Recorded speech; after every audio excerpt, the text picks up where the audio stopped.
Hey guys, this is Gange, and many of you know me as the cake. Wait, did you guys just bleep me? Wait, let's try that again.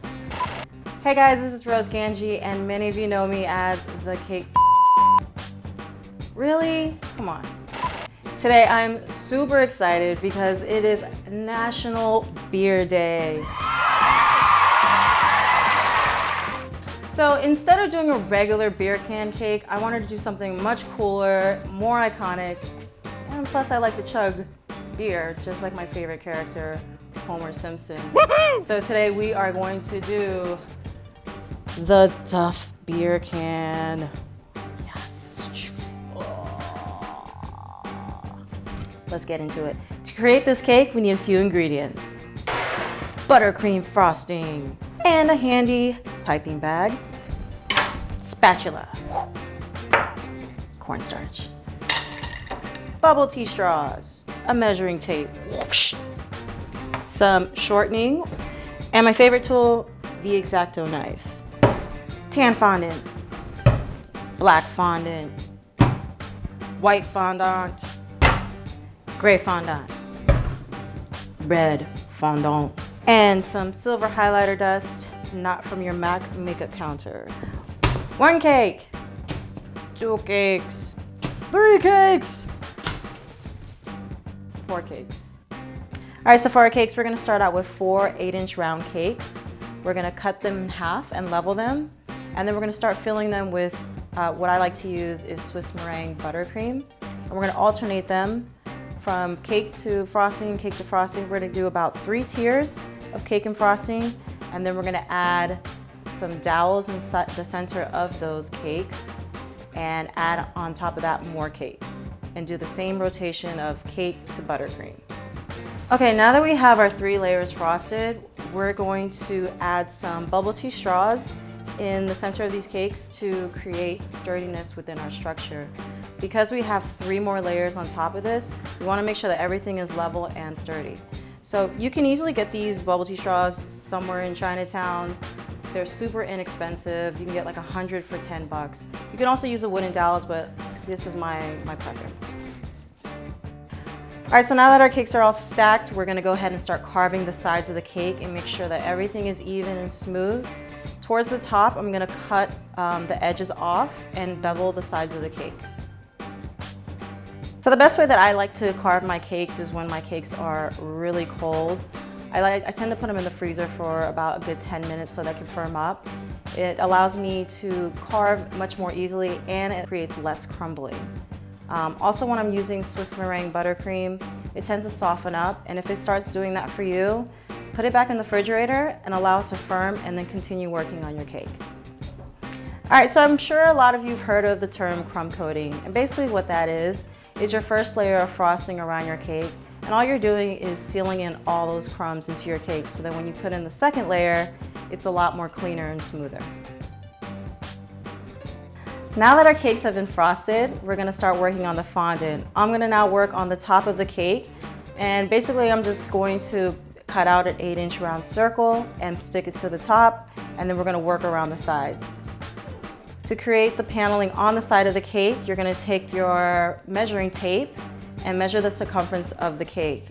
Our cake was about 25 inches in length and 9 inches tall.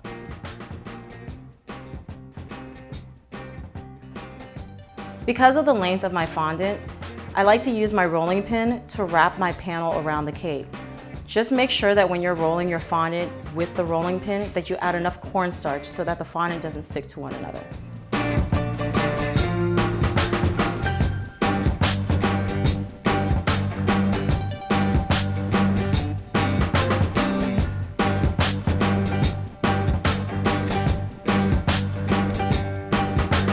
All right, so now that our panels are up, we're gonna add some highlighter dust to the sides of our cake.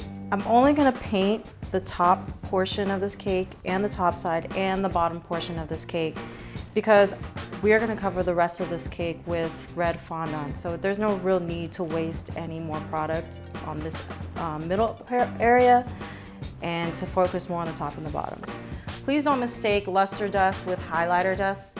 It's 2 different things. Highlighter dust creates a metallic sheen where luster dust just creates a nice shimmery color. So I found this label online, and you can use any editing software to resize the image to fit the size of your cake. I also have a second template. This is going to be for the top of the cake. For this part, we're only going to cut out the tab of the beer can and the black part where it shows, like, you know, the inside of the can. So for our top template, I'm going to cut out just the tab and the black area with my X-Acto knife. This is very easy, but be careful because these knives are very sharp. I'm also going to cut out this area too.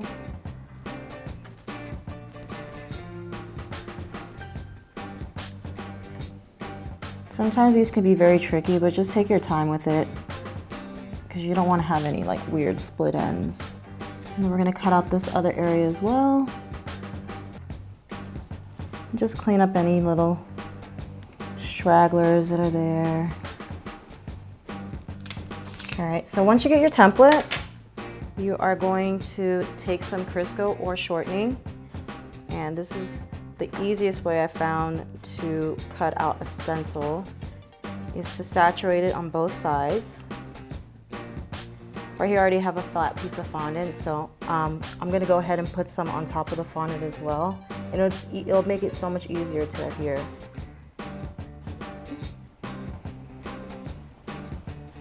So once that you have all that down, you're going to go ahead and cut this all out.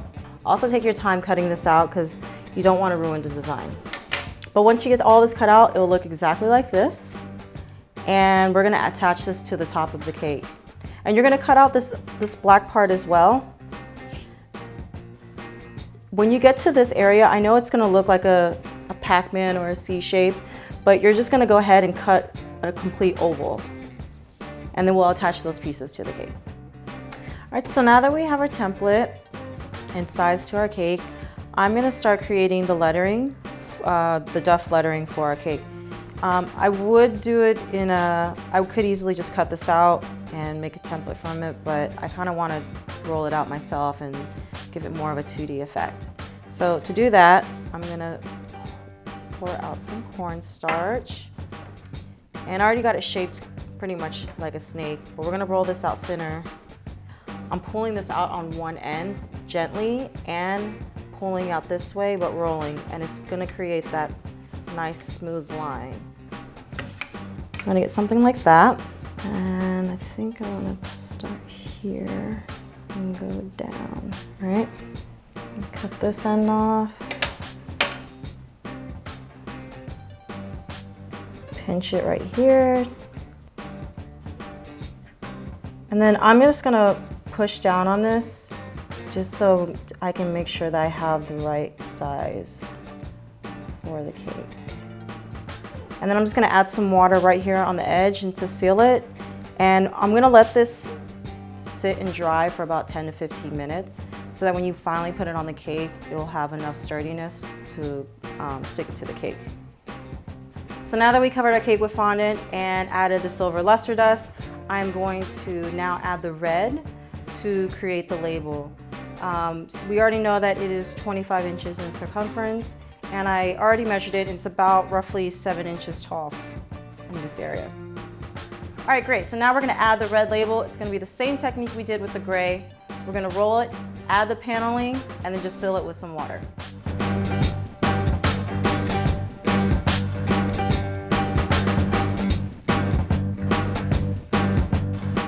All right, now we're going to attach the white portion of the cake. You can use water or piping gel, whatever is your preference.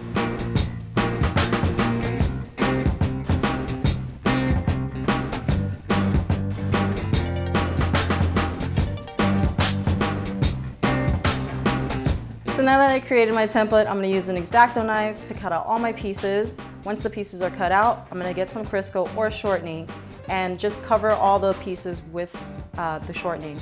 Make sure to get it saturated, and then once you put it on the fondant, it will adhere to it and it won't move when you're cutting out all your pieces. All right, so now that our lettering has dried and has a little bit of a stiffness to it, we're going to add some water to the front of our label and then just go ahead and stick on the font to the cake.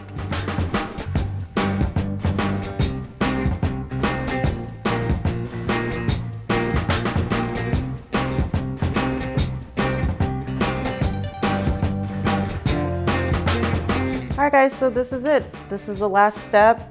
This is one of the tricks that I use when I use so much cornstarch.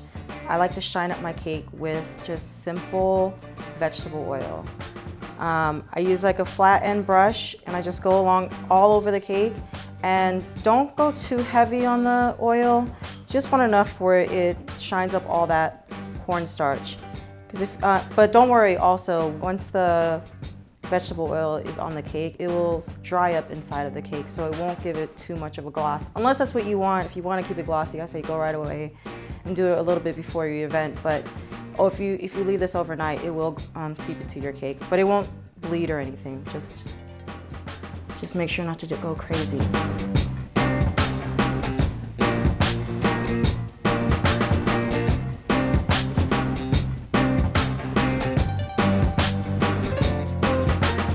All right guys, this is the final product. I hope you guys had as much fun as I did making this tutorial for you.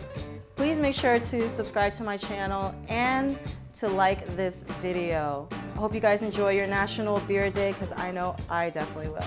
Bye!